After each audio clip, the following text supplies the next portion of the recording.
अगर आप भी बाजार में लेने जाओ, अगर आपको भी नहीं पता होगा तो सबसे पहले आप इसको लेंगे। बिल्कुल। क्यों? ये आपको अच्छी भी दिखी है, आप इसको महंगे दाम में भी लोगे। इसकी बनने की प्रोसेस क्या होती है कि पानी और मिट्टी का घोल तैयार कर लिया जाता है और उसमें कास्टिक सोडा और सोडा सिलिकेट मिक्स कर दिया जाता है और उसको फिर उनमें साँचों में भर दिया जाता है और फिर ये बोतल तैयार हो जाती है। तो अब इसका फ़र्क मैं नहीं बताऊंगा, अंजू जी आप ही बताएंगे कि आपको बताना है कि आपको कैसा महसूस हुआ। बिल्कुल, मैं ज़रूर देखना चाहूँगी। इसमें थोड़ी लग रहा है कि जैसे केमिकल की होती है या घर पे कोई पेंट करते हैं जी, एकदम उस तरीके की खुशबू इसमें और से आ रही है। इसको देखिए, इसमें आ रही है खुशबू जब हो जाती है बारिश। बारिश के बाद जो मिट्टी की भीनी भीनी सी खुशबू आती है, बिल्कुल उस तरीके की खुशबू आ रही है। नमस्कार दोस्तों, मैं Anju Singh, unique farming channel पर एक बार फिर से आपका स्वागत है। तो दोस्तों, अब तक हम खाने की मिलावट से ही परेशान थे, लेकिन अब मिट्टी भी इस मिलावट से अछूती नहीं है। मिट्टी के बर्तनों में भी केमिकल्स की भरमार की जा रही है और सबसे बड़ी बात है कि जहां लोग अब अवेयर हो रहे थे कि मिट्टी के बर्तन उनकी सेहत के लिए जरूरी हैं, वहीं इन केमिकल्स की वजह से उनके लिए शुद्ध मिट्टी के बर्तनों की पहचान करना मुश्किल होता जा रहा है। तो आज हम आए हैं नीरज जी के पास, जो कई सालों से शुद्ध मिट्टी के बर्तन बना रहे हैं। तो आज हम उनसे जानेंगे कि किस तरीके से हम शुद्ध मिट्टी के बर्तन और केमिकल वाले बर्तनों की पहचान कर सकते हैं और कैसे केमिकल वाले बर्तनों से बच सकते हैं। तो चलिए ज्यादा देरी ना करते हुए मिलते हैं नीरज जी से। नमस्कार नीरज जी। नमस्कार जी। हम पहले भी कई इनके वीडियोस दिखा चुके हैं क्योंकि ये कई सालों से बहुत ही अच्छा काम कर रहे हैं। अब नीरज जी, हम आपसे चाहते हैं कि आप हमें जो सबसे ज्यादा जरूरी जानकारी है वो हमें दें कि जो लोग खरीद रहे हैं मिट्टी के प्रति अवेयर होकर मिट्टी के बर्तन, उनके लिए बहुत मुश्किल हो रहा है शुद्ध बर्तनों की पहचान करना, तो कैसे करें? जी, आज क्या है कि लोग बहुत स्पीड से मिट्टी की तरफ वापस आ रहे हैं, लेकिन कुछ लोगों ने बिजनेस को मोटिव बना लिया है मिट्टी को, और वे इसमें एज ए बिजनेस बहुत ही ज़्यादा मिलावट कर रहे हैं क्योंकि उनका मोटिव यही है कि केवल पैसा कमाना है। और वो कुछ लोग ऐसे भी हैं जिनकी मजबूरियां हैं। जैसे पहले जो हमने जब ये काम शुरू किया तो लोगों को इतनी अवेयरनेस नहीं थी कि शुद्ध कौन सा है, तो जो आर्टिस्टों ने काम छोड़ा वो इसी वजह से छोड़ा कि उनके पास चमक नहीं थी, वो अपनी बात को लोगों तक पहुंचा नहीं पाए। और वो जो आज जो आम जनता है वो चमक धमक को ज़्यादा प्रेफर करती थी, तो ये जो हमारी कला है ये ख़त्म होती गई और जो चमक धमक है और सजावट और मिलावट है उसका दौर दिन प्रतिदिन बढ़ता चला गया। तो इसमें आप ये देख सकते हैं कि जो ये है, आप बोतल देख रहे हैं और एक ये हमारी वाली बोतल देख रहे हैं। अगर आप भी बाजार में लेने जाओ, अगर आपको भी नहीं पता होगा तो सबसे पहले आप इसको लेंगे। बिल्कुल। क्यों? ये आपको अच्छी भी दिखी है, आप इसको महंगे दाम में भी लोगे। और ये अगर आपको कोई दे कि जी ये हमसे लो, ये शुद्ध है, तो आप इसको नहीं लेंगे क्योंकि इसमें चमक नहीं है और इसमें चमक है।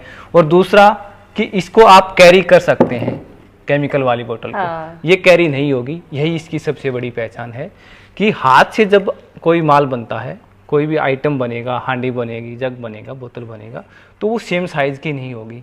तो अगर सेम साइज़ की नहीं होगी तो ढक्कन भी सेम फिक्स नहीं आएगा। लेकिन हम बाजार में देख रहे हैं कि ये ढक्कन वाली, हाँ जी, ढक्कन वाली ही ज़्यादा हैं और ये डाई मोल्ड पे बनी हुई है, तब ये ढक्कन लगा हुआ है फिक्स। और दूसरा, अगर आप इसमें देखोगे हाथ डाल के तो इसमें आपको उंगलियों के निशान महसूस होंगे। और इसमें आपको बिल्कुल अंदर से प्लेन आएगी। इसकी बनने की प्रोसेस क्या होती है कि पानी और मिट्टी का घोल तैयार कर लिया जाता है और उसमें कास्टिक सोडा और सोडा सिलिकेट मिक्स कर दिया जाता है और उसको फिर उनमें साँचों में भर दिया जाता है और फिर ये बोतल तैयार हो जाती है। और इसकी प्रोसेसिंग आपको बताते हैं कि जो हमारा चाक है उस पर बनते हैं पूरी मिट्टी से ही, और प्योर मिट्टी होती है हमारी। और ऐसे ही जग का है, आप देखिए जग कितना जो केमिकल वाला है, ये आप इसकी शेप देखिए, अगर इसका भी यही है कि ये दिखने में कितना दिख रहा है, अट्रैक्टिव दिख रहा है। वही अगर ये हमारे वाला है तो इसमें आप बिल्कुल ये सिंपल दिख रहा है। और इसमें आप पानी डाल के देखोगे तो इसमें एक अलग ही खुशबू आएगी, और उसमें आप पानी डालोगे केमिकल वाली में तो उसमें केमिकल की खुशबू आएगी। सबसे बड़ा जो पानी वाला बर्तन है उसकी ये खास पहचान है। आप अगर वैसे भी नहीं समझ पा रहे हैं कि आपको निशान भी नहीं दिखाई दे रहे हैं, आप नहीं अंतर महसूस कर रहे हैं, तो आप उसमें पानी डालिए और ऐसे सूंघ करके देखिए, आपको मिट्टी की खुशबू, भीनी भीनी खुशबू आएगी, उसमें नहीं आएगी। बिल्कुल सही। हाँ जी, एक बार मैं इसमें पानी डाल के दिखाता हूँ आपको।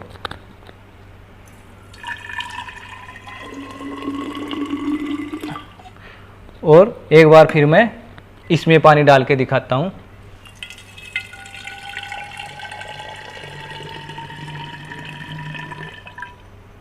तो अब इसका फ़र्क मैं नहीं बताऊंगा, अंजू जी आप ही बताएंगे कि आपको बताना है कि आपको कैसा महसूस हुआ। बिल्कुल, मैं ज़रूर देखना चाहूँगी।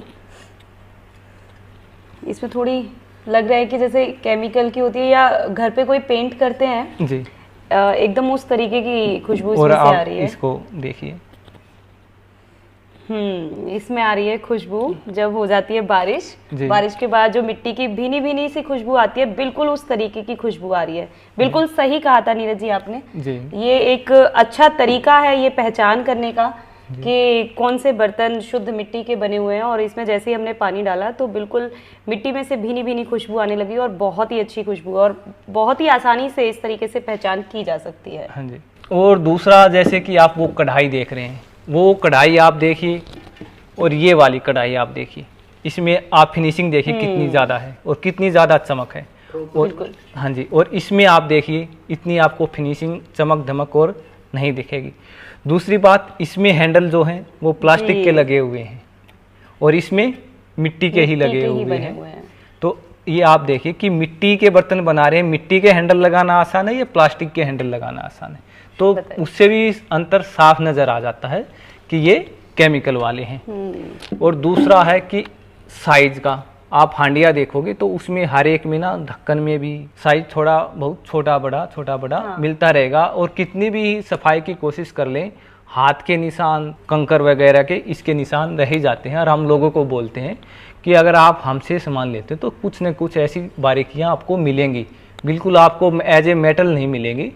ये हम लोगों को समझाते हैं और बताते हैं। नीरज जी, मैं ये भी जानना चाहूंगी कि सेहत को देखते हुए अब मिट्टी की तरफ बढ़ रहे हैं, तो लोग इनकी तरफ क्यों इतने ज्यादा अट्रैक्ट हो रहे हैं? एक तो क्या कि लोगों को पता नहीं है कि ये बनी कैसी हुई है, जैसे जानकारी के अभाव में इनकी तरफ जा रहे हैं। एक दूसरा क्या है कि ये सस्ती पड़ती हैं हाथ से, क्योंकि अगर ये बोतल बनेगी तो कारीगर जो काम करेगा वो अनस्किल्ड बंदा भी, मेरे जैसा भी बना सकता है, कि जो चाक पे काम नहीं करता। कि इसमें क्या होता है, मिट्टी और पानी का घोल किया तैयार और उसमें मिला के हो गया रेडी हमारी बोतल। तो एक दिन में 400 बोतलें तैयार एक आम आदमी कर सकता है। और दूसरी जो बड़ी बड़ी फैक्ट्रियां हैं, जो बड़ी बड़ी ब्रांडें हैं, उन्होंने लगा रखे हैं, उन्होंने तो कन्वेयर सिस्टम, बेल्ट सिस्टम लगा हुआ उनके पास। ऑटोमेटिक मिट्टी डलती रहती है और वो निकलता होता है। जैसे बिस्लरी वगैरह इनकी बोतलें पानी डलता है ना, ऐसे मिट्टी डलती चलती है और बड़े बड़े ये पोट्स उनके पास बनते रहते हैं। दूसरा, इसमें कॉस्टिंग कम आती है और इसमें कॉस्टिंग ज़्यादा आती है, क्योंकि इसके लिए मिट्टी भी अच्छी चाहिए, कारीगर भी अच्छा चाहिए, इसमें मिट्टी भी केमिकल वाली चलेगी, आर्टिस्ट भी सस्ता मिलेगा, प्रोडक्शन भी ज़्यादा होगा, तो और सजावट भी कम, और आज सजावट भी अच्छी है। आर्टिस्ट की ज़रूरत तो छोड़ी ही नहीं है। हाँ, तो ये मेन कारण है कि जो हमारी कला है वो विलुप्त होती चली गई और ये हमारे बर्तन हैं, इसलिए लोगों की पहुँच नहीं पाए कि इनको कोई बताने वाला नहीं था। इनका लोगों ने प्रचार किया, प्रचार की भी मैं मानता हूँ जरूरत नहीं है, देखते ही हम ले लेते हैं। तो इसमें समझाना पड़ता है और लोग अब जाके थोड़ा बहुत मानने लगे हैं कि हाँ वाकई में ये फ़र्क है। जब हमने ये लॉजिक लोगों को बताया कि ये मेन पॉइंट जो हैं इनको आप घर पे ला के करिए और टेस्ट आप पानी का इसमें डाल के देखना और इसमें डाल के देखना, आपको तुरंत पता लग जाएगा कि आप केमिकल वाला पानी पी रहे हैं या एक एल्कलाइन वाटर पी रहे हैं। ठीक है। और एक चीज़ मैं ये भी जानना चाहूँगी कि लाइफ किसकी ज़्यादा रहती है? देखो, लाइफ इनकी ही ज़्यादा रहती है, क्योंकि जो भी चीज़ नेचुरल होगी उसकी लाइफ ज़्यादा रहेगी, यानी शुद्ध मिट्टी से बने हुए। हाँ, शुद्ध मिट्टी की लाइफ ज़्यादा रहेगी। इन पे आप देखोगे कुछ टाइम बाद ना बिल्कुल वाइट और ये रंग पेंट उतरना शुरू हो जाएगा और इसमें स्मेल आनी शुरू हो जाएगी इन बर्तनों में।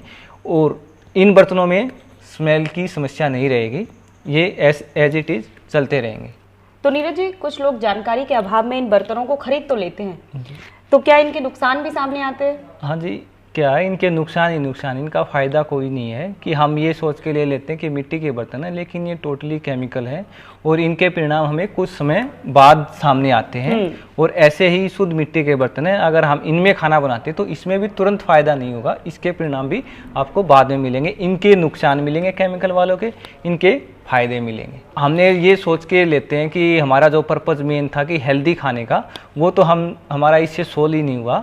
वो अगर हमें सोल्व करना है, हेल्दी खाना है और मिट्टी के बर्तन में खाना है, तो आप शुद्ध मिट्टी के बर्तन ले, वरना आप जो जैसा कर रहे हैं वैसा करते रहे, अपना पैसा और भी क्यों वेस्ट कर रहे हैं। तो नीरज जी, ये बहुत अच्छी बातें आपने बताई कि कहीं हम ये केमिकल वाली मिट्टी के जो बर्तन हैं उन्हें लेकर शुद्ध खाने की जगह पर जो हम सोच रहे हैं कि हमारी सेहत आएगी, कहीं हम उसको और ज़्यादा बिगाड़ ना दें क्योंकि इसमें केमिकल और हमने ऐड कर दिए। तो हमें इन बर्तनों से बचने की ज़रूरत है। काफ़ी अच्छी ट्रिक्स जो है नीरज जी ने हमें बताई हैं कि कैसे आप इनकी पहचान कर सकते हैं। 4 से 5 ट्रिक आपको बताई गई हैं। तो आप जब भी दुकान पर जाएं और मिट्टी के बर्तन खरीदने के लिए जा रहे हैं तो ज़रूर इन्हें अप्लाई करें। सारे टिप्स आप फॉलो करके देखें। आप उसमें पानी डालकर भी देख सकते हैं, आप उसमें अपना हाथ डालकर भी देखें, अगर उसमें उंगली के निशान हैं तभी उसको खरीदें और उसकी पूरी पहचान करने के बाद ही खरीदें और अपनी सेहत को सुधारें। तो मुझे लगता है कि वीडियो आपको पसंद आई होगी, तो वीडियो को लाइक और शेयर करना ना भूलें और हमारे चैनल को सब्सक्राइब करें। धन्यवाद।